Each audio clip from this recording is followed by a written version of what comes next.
Hey everyone, and welcome back to my channel. I hope you're all well. If you're new here, I'm Jo. I do craft videos as well as Poundland hauls, charity shop finds and any other bits and bobs that I like to share with you.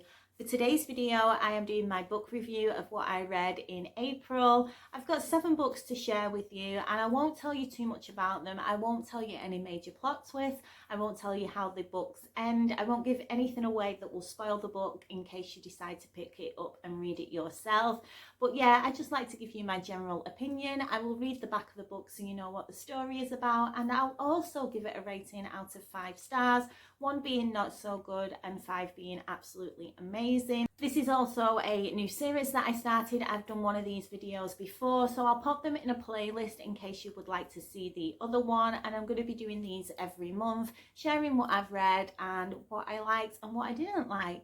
I've also just got back into reading over the last couple of months, so if you've got any suggestions of any books that are brilliant and you think that I would like them and they're my kind of style, then it'd be wonderful if you let me know in the comments what you think I should read, and then I can have a look for them when I'm out in the charity shops and add them to my pile of books that I need to get through. So yeah, we'll get into it, and I'm not going to do these in any particular order, but I will start with the one that I finished last. Just because it's more fresh in my mind and it'll be easier to talk about. So we'll start with the first one. The first book is The Memory of Midnight by Pamela Hartshorne, and this is what it says on the back. One hot day in Elizabethan York, young Nell Appleby is trapped in a wooden chest.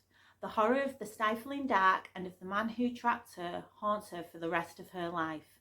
Years later, wed to the sadistic Ralph, Nell must find joy where she can.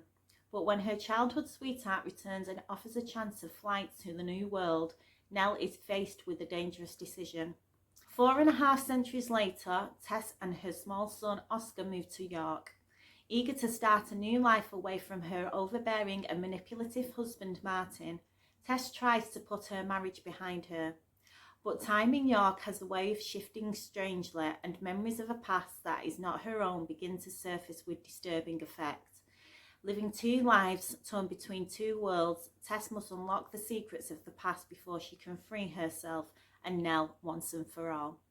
So the book is historic fiction. It's the first time I've read an historic fiction book like this, and I actually really quite enjoyed it. It covers 2 stories, the story of Nell back in the Elizabethan times, and it also covers the story of Tess, who is obviously in our current timeline.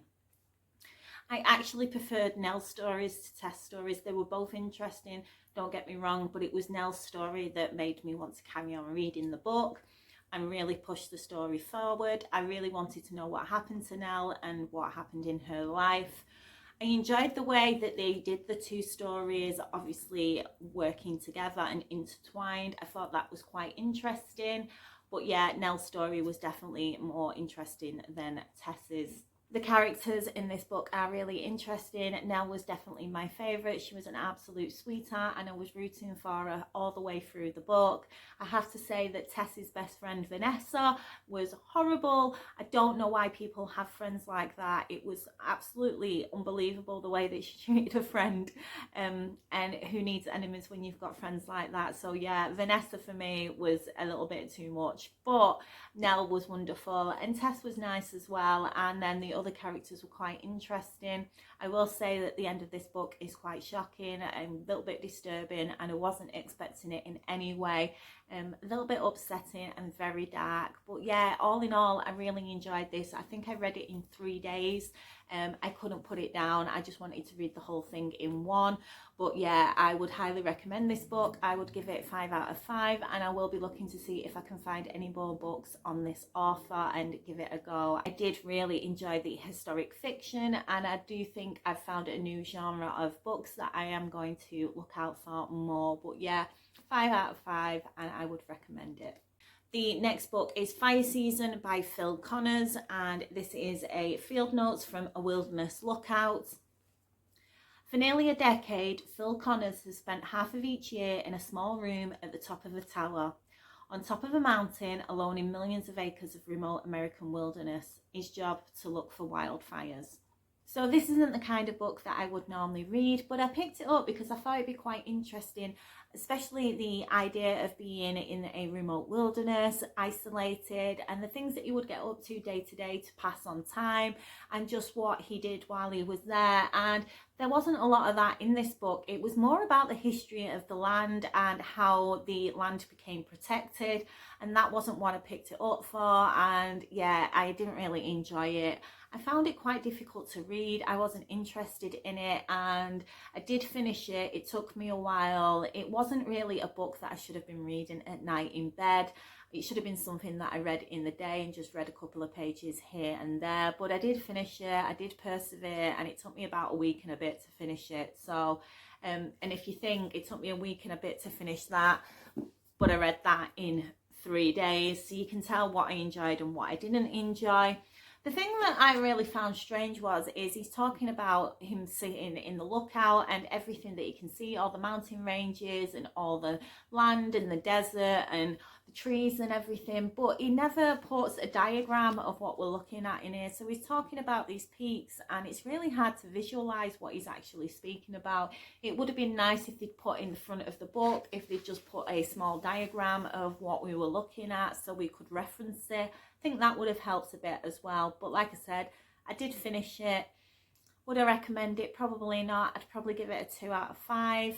If you're into history and the history of land and America, then you probably will really enjoy this, but it wasn't what I picked it up for. So yeah, not my ideal kind of book to read. I'm glad I gave it a go, but I wouldn't give it a go unless you're interested in the history of the wilderness in America, and there's not really much more I can say about it really. So yeah, a little bit disappointed, but the bits that were in there of what I wanted to read, I did actually enjoy. I just wish there was more of it. The next book is Signs of Life by Raverat, and the back reads as follows. 10 years ago, Rachel had an affair. It left her life in pieces. Now, writing at her window, she tries to put these pieces together again. She has her memories, recollections of dreams, and her old yellow notebook. More than anything, she wants to be honest. Rachel knows that her memory is patchy and her notebook incomplete, but there is something else. Something terrible happened to her lover. Her account is hypnotic, delicate, and bold, but is she telling us the truth? So I actually liked the sound of this book. It's my kind of thing. I like anything to do with relationships and how people meet and how they interact and how they get along and meld their lives together. So anything with affairs, relationships, marriages, things like that, I really enjoy. But I found this book quite difficult to read. I think it was the way that it was written. It's not a story from start to finish. It's more like I won't say it's a collection of thoughts because it's more than that really, but they're all over the place. So she might write at one point about 10 years ago, and then she'll write about the present, and then she'll write about 11 years ago, and then she'll write about 7 months ago, and it was just all over the place, and I found it quite difficult to piece it all together and understand exactly what was happening. I did find the characters quite interesting, and the tragedy that happens to her lover, I was not expecting. It came out of the blue. I can normally kind of gather what's going to happen in quite a lot of stories. I've always been like that. Even with films, I can always seem to figure out plot twists before they happen. But with this, I was actually quite surprised. So it wasn't predictable, but I just didn't like the way that it was written. I think, to me, I don't know, it was either very cleverly done and she knew exactly what she was doing and it wanted to portray, like it said, as like a memory of being patchy and she was just writing what she remembered at the time, or it was lazy. I don't know, because it wasn't like a coherent story. Like I said, it was all over the place, and I don't know if it was just through it was easier to write it like this than to write it as a actual story. So yeah, I wasn't 100% sold on it, and it even says on the front of it that it will have you reading till 3 a.m. and it really didn't. Again, I picked it up, read about 50 pages at a time, put it down, and then picked it up again the next night. It definitely wasn't a page turner for me, but I will actually just talk about something that was happened in the book. And I'm not 100% sure if I find it cute and adorable or if I find it quite scary. I'm not 100% sure, but she's talking about her lover Carl, and he's going away on holiday to Switzerland, and they're doing the usual thing that you do in a relationship. Oh, I'll miss you, I don't want you to go, and you know, I'm going to be lonely and all that kind of thing. So I'll just read this bit to you. Says, about to leave for his climbing in Switzerland, Carl almost decides not to go. I'll miss you so much, but I'll be here when you get back. I don't want to leave you, but it's only for 5 days, please go. I want to stay with you here in this bed, but please go. I fetched a black marker from my work bag, took the duvet and pillow off the bed and had him lay down. I drew around him with the pen, carefully so not to tickle. Afterwards, we looked at the outline of his body on the white sheet. There, you see, you will still be with me. And yeah, I've never actually thought of ever doing that, and I don't know if I ever would have thought of doing that. And like I said, I can't tell if it's quite cute, so that once he left there was an outline of where he normally lies on the sheet. So I don't know if that's quite sweet and adorable or a little bit weird. I'm not 100% sure. So let me know what you think. Is it weird or is it cute? I don't know. But yeah, I've never heard anybody do that. I've never heard anybody ever suggest that. I've never read it anything like that before. And I haven't seen it in any film. So I thought it was quite strange. I think it's quite strange. But anyway, yeah, I just wanted to share that a little bit with you. So yeah. I'll give it a 2 out of 5. To be honest, there's only a few books that I read this month that I really enjoyed, and yeah, this wasn't one of them. Like I said, I think it was just the way that it was written, very choppy, very all over the place with the timeline, a little bit difficult to decide whereabouts what was going on, and yeah, it wasn't very well written for me, I didn't think. But yeah, 2 out of 5 for this one. The next book is The Stylist by Rosie Nixon, and this was one of the first books that I read in the month of April, and I'll read the back. Amber Green loved her job at Smith's, the exclusive London boutique frequented by the rich, the famous and the stylish. And with Stylist to the stars, Mona Armstrong as a customer, there is never a dull moment. With the Oscars approaching and yet another assistant walking out on her, Mona needs help. Before she has time to say, Rodeo Drive, Amber finds herself on a plane to LA to work with the increasingly volatile stylist and dress some of the Hollywood's hottest and craziest starlets. Awards season turns her life upside down as designer gowns and dazzling jewels are matched to A-list stars and paraded on red carpets at the year's most glittering events.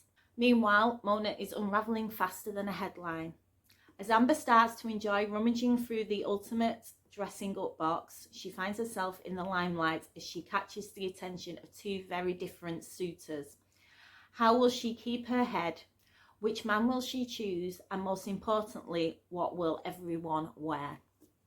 So on the front of the book, it says Bridget Jones meets The Devil Wears Prada, and that's one of my favourite films. So yeah, I was sold straight away when I read that at the bottom of the book, and I was really intrigued to see what it was going to be like, and I did actually quite enjoy this. I mean, the characters are so elaborate and far out there, especially Mona, the stylist, and Amber, bless her little cotton socks. Oh, she's adorable. She hasn't got a clue what she's doing, but she muddles through, and you know, she gives them as good as she gets. So yeah, I did find it actually quite interesting. It's set between America and the glamorous lifestyle of LA, and then also in London as well, and they covered the Oscars. And was it London Fashion Week? No, it wasn't London Fashion Week, it was the Oscars and the BAFTAs.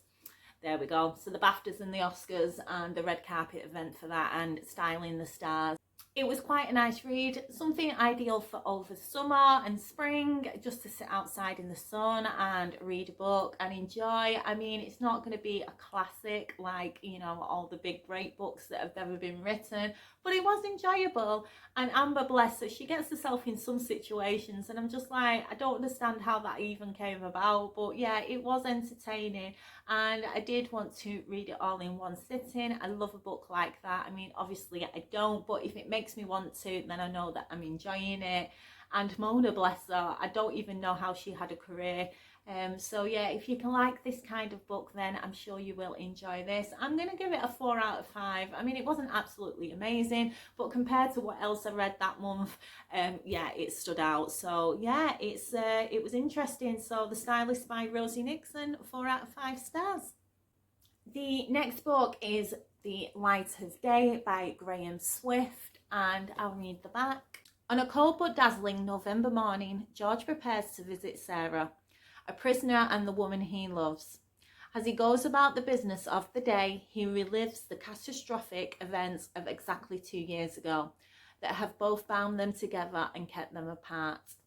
Told in George's plain words but growing deeper with each revelation, The Light of Day is a hauntingly tense yet tender story about discovering the hidden forces inside all of us and the power of such discovery to change everything.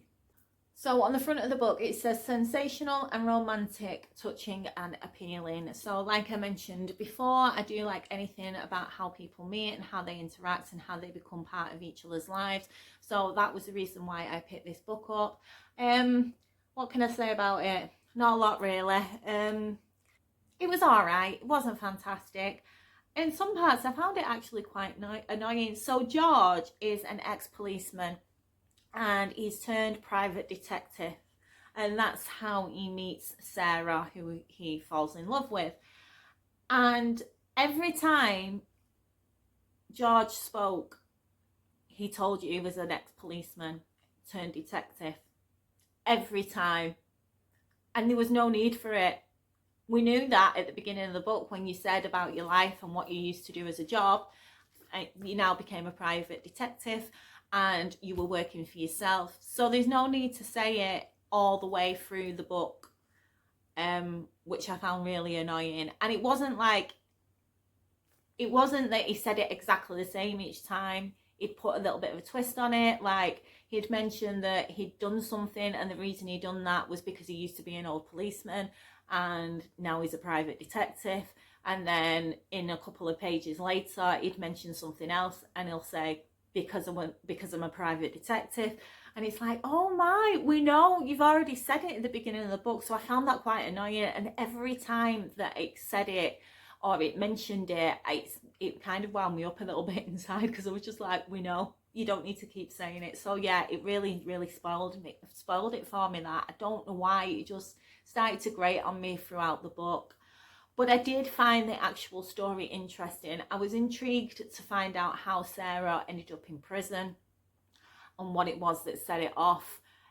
So that did actually keep me reading the book because I really wanted to find out what happened. And you do actually find out what happens, but not in any great detail. You know, that's what's driving the story. I was a little bit unimpressed about how little you actually found out about the ending of the book and what happened to Sarah. So I give it a 2, maybe a 3. I'll give it 2.5 out of 5 stars. It would have been a lot better, like I said, if George didn't keep telling us what he did in a previous job and what he's doing now, because like I said, we already knew. So yeah, it was all right, and for £1 when I picked it up in Poundland, it was worth giving it a read. But yeah, it's just a little bit disappointing because of that, really. Next book is Before We Meet by Lucy Whitehouse, and there's not a lot written on the back of this book, and I do like books like this because you just don't know what you're going to get. But this is what it says on the back. It says, Hannah Riley has seized her chance of happiness until the day her husband doesn't come home. Can you ever really know what happened before you met? So again, it's about obviously people meeting and how they get interacted with each other and how they fall in love. And yeah, this book actually didn't disappoint. I found it a little bit strange in places and a little bit unbelievable, but it's fiction, so that's what you're gonna get. But I actually did quite enjoy this. What can I say about it, really? Obviously, it mentions that Hannah is married and he doesn't come home one day. And from basically what happens is they are married and he works in America and comes home to London, and that's where Hannah lives. And one weekend, he doesn't come home when he's supposed to be coming home. Anyway, she goes off on a mad tangent with what she's thinking is going on in her mind, which is what anybody would do. If your husband didn't come home and he was saying he was going to come home and you couldn't get in contact with him, you would think all sorts of things. So I found that quite interesting to see where her mind went and what she thought about and the things that she was thinking he was up to. And yeah, that was really quite interesting. She's a bit neurotic, I'm not going to lie. Half the stuff she thought of, I thought, that's a bit, I wouldn't have thought of that. So yeah, it was really quite interesting. And because there's no information on the back of the book, you don't actually know what's going to happen or what the story is actually about. And I'm not going to say much more on that because I don't want to spoil it for you. But because of that, I found it quite interesting. You just start off with him not coming back and it goes from there basically. And yeah, it was a wild ride, definitely a wild ride, and I would recommend it. I really would. I would probably give this a 4 out of 5. I think I read it in 2 nights and I did really enjoy it. And like I said, because you don't know what's going to happen in it, I do like these books. I've started getting some books and I've not read the back just because I just don't want to know. I like seeing how the story unfolds. So yeah, this one is definitely one of them if you're into that kind of thing. So yeah, 4 out of 5, and I would recommend it as a summer read. So yeah, very enjoyable, and it's not the greatest book in the world, but it was enjoyable. So yeah, 4 out of 5 for the Before We Met Lucy Whitehouse. The last book that I read was Taking Hollywood by Shari King. And on the front it says, "One fateful night, a lifetime of lies, the ultimate scandal." So the back reads, 1993. In front of a galaxy of stars, 3 young filmmakers accept their Oscar for Best Original Screenplay. David, Xander and Miriam, childhood friends from a rough housing estate in Glasgow, have taken Hollywood by storm. But only they know what they did to get there. 2013. 20 years later, David is the top host of the reality show producer in town. Miriam is a respected writer and movie director, and Xander is a box office gold. But they haven't spoken to each other in 20 years, their relationship devastated by one horrific secret. Thousands of miles away, a young ambitious journalist discovers a tantalising story from the past. Tinseltown beckons, and in a city where nothing is as it seems, she is determined to expose the kind of scandalous drama that usually only happens in the movies. I love this book. I found this book really, really interesting. It's set over 2 timelines, so 1993 and 2013, and like it says, it's based on the 3 friends, Xander and David and Miriam, who grew up in Scotland and then ended up with a career in Hollywood, and obviously the story of how they got there. There's a couple of things that I really enjoyed about this book. The first thing is that each chapter has a song title and an artist represented to that chapter, and I found that quite interesting.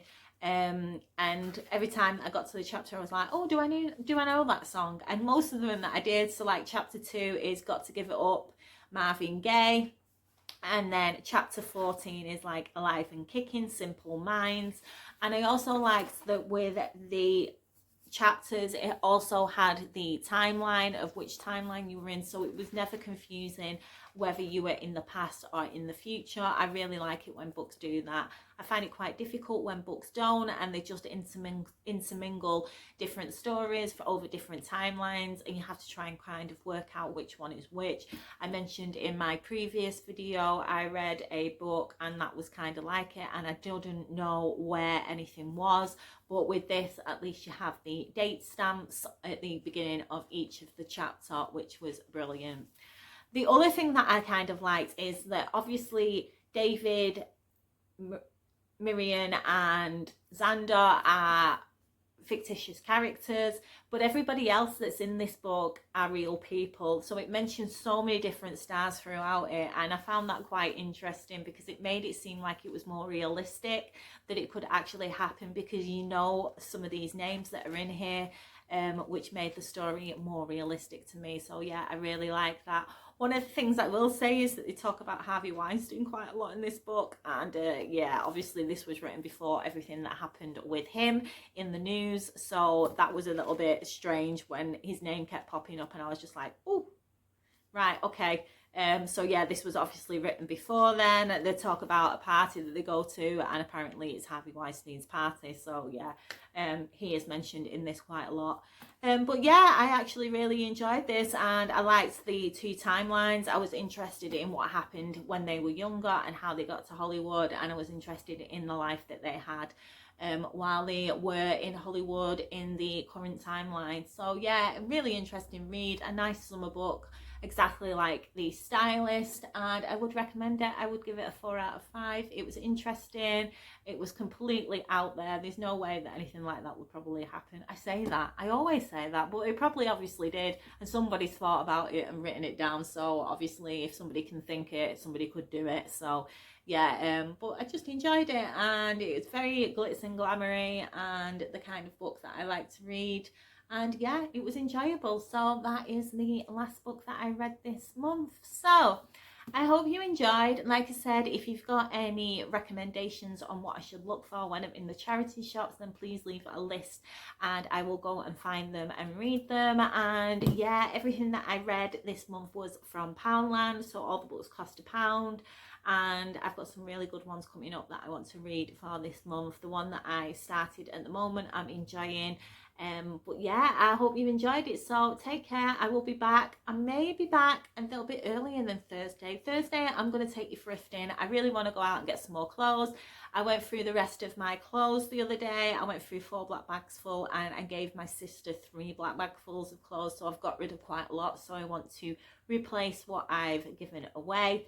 So I think I'm going to take you thrifting on Thursday, but I think I might do a video on Wednesday. There's something that's come up in the news that I'm a little bit shocked about, and I want to talk about it. So I think I might do a video on Wednesday talking about that. It's to do with Asda. So if you know the news at the moment, you'll probably know what I'm talking about. So yeah, I think I might do a short sit down video about that and my thoughts and opinions. So I think I'll be back on Wednesday, then Thursday, and yeah, till then I hope you have a good couple of days, and I will see you then. So bye for now.